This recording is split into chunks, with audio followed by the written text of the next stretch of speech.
Educational creativity চ্যানেলে সকলকে স্বাগত। কলকাতা হাইকোর্টে আপনারা জানেন যে 6 নম্বর পেয়ে অনেকে চাকরি পেয়েছে 2014 পোস্টমূল মামলার এফেক্ট পেয়ে। তারপরে আপনারা জানেন যে সিঙ্গেল বেঞ্চের অর্ডার হয়েছিল যে পিটিশনার ভিত্তিক রায় দেওয়া, সেটা ডিভিশন হয়, ডিভিশনে সবাইকে নাম্বার দিতে বলেছিলেন, সেটাও আপনারা জানেন। কিন্তু পরবর্তীকালে সুপ্রিম কোর্টে দুটি মামলা, একটা ক্যান্ডিডেটের পক্ষে, আরেকটি মামলা রয়েছে পর্ষদের পক্ষে। সেই মামলা দুটি কিন্তু এখনো সুপ্রিম কোর্টে পেন্ডিং রয়েছে, যাতে করে সবাই নাম্বারটা না পায়। একাধিক চাকরি পেয়েছে এবং সেখান থেকে নোশনাল বেনিফিটও অনেকে পেতে শুরু করেছে, আপনারা জানেন। তো কলকাতা হাইকোর্টে আরেকটি মামলা হলো, সেই মামলায় 6 নম্বর পেয়ে তাকে চাকরি পাওয়ার জন্য আবেদন করলো। সেখানে 6 নম্বর দিয়ে তাকে চাকরি দিতে হবে ক্যান্ডিডেটকে। তো চলুন রিড কপিতে কি আছে আর কোর্ট কি অর্ডার দিলেন সেটা আমরা বিস্তারিত এই ভিডিওতে দেখে নেব। Whether, in terms of the statement made above, your petitioner is duly eligible for appointment and should be provided with a fair chance to take participate in the recruitment process. Recruitment process সে অংশগ্রহণ করতে পারে।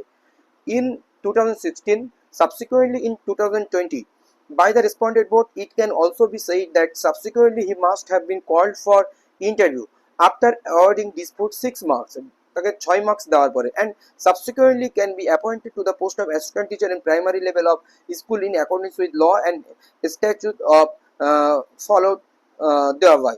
তো এই হচ্ছে মানে মূল prayer বা মূল দাবি। তো কি অর্ডার দিলেন জাস্টিস সেটা আমরা দেখে নেব।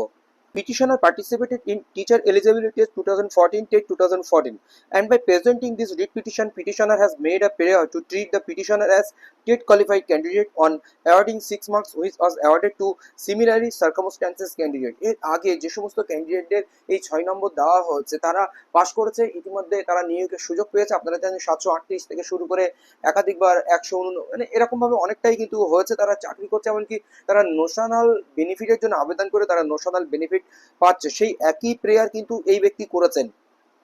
মিস্টার বিশ্বাস এবার কি অর্ডার হয়েছে সেটা আমরা দেখে নেব। মিস্টার বিশ্বাস, land advocate representing the West Bengal board of primary education, submits that awarding of 6 marks to the candidate who participated in the TET 2014 depends upon the outcome of special leave petition.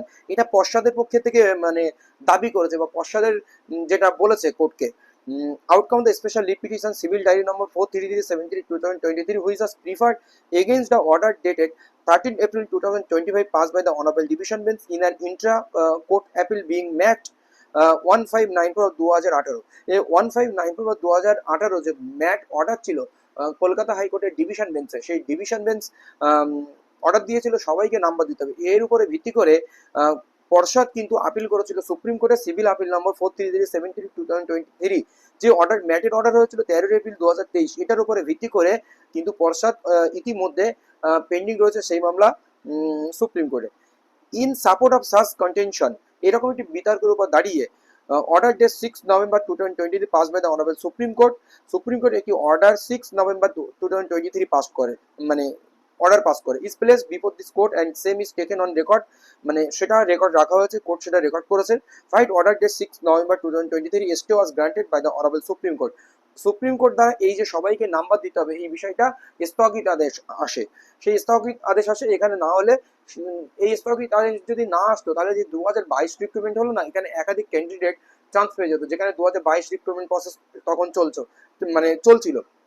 সেই জন্য যারা 2022 রিক্রুটমেন্টে অংশ বা 2017 ওনারা party হয়ে এটাকে আটকানোর চেষ্টা করেছিলেন, এই হিসাবটা কিন্তু রয়েছে এখানে।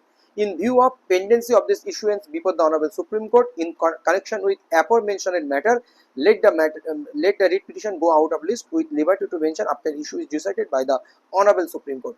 তাহলে in view of the pendency, যেহেতু সুপ্রিম কোর্টে এই মামলা এখনো মানে স্থগিত আদেশ রয়েছে, সেই পেন্ডিং রয়েছে, সেই জন্য সেটার উপরে ভিত্তি করে আপাতত এটি আউট অফ লিস্ট করেছে এবং স্বাধীনভাবে সে মেনশন করতে পারে সেই সুপ্রিম কোর্টের ওই ম্যাটারটি মিটে যাওয়ার পরে। তাহলে এই বিষয়টি রয়েছে। তাহলে এই ম্যাট 1594 বলে যে মামলাটি সুপ্রিম কোর্টে পেন্ডিং রয়েছে, পোস্টমূল মামলা, এই মামলা মেটার পরে কিন্তু আবার একাধিক প্রার্থী কোর্টে দ্বারস্থ হবেন, তাদের চাকরির জন্য তারা কোর্টে দ্বারস্থ হবেন বা তারা ব্যাক রিক্রুটমেন্টে ফিরে যাওয়ার জন্য কিন্তু তারা মানে দ্বারস্থ হবেন, যেটা আগে চাকরি পেয়েছে। তাহলে এই বিষয় দাঁড়াচ্ছে মানে ম্যাট 1594 এর সঙ্গে এর নিবিড় সংযোগ, সেই জন্য আপাতত এই পরিস্থিতি রেখে দেওয়া হয়েছে। পরবর্তীতে আপডেট আসলে অবশ্যই আপনাদেরকে জানানো হবে। আর ম্যাট 1594 হিয়ারিং কবে কি না আছে একটি ভিডিওতে আপনাদের জানানো হবে। ধন্যবাদ।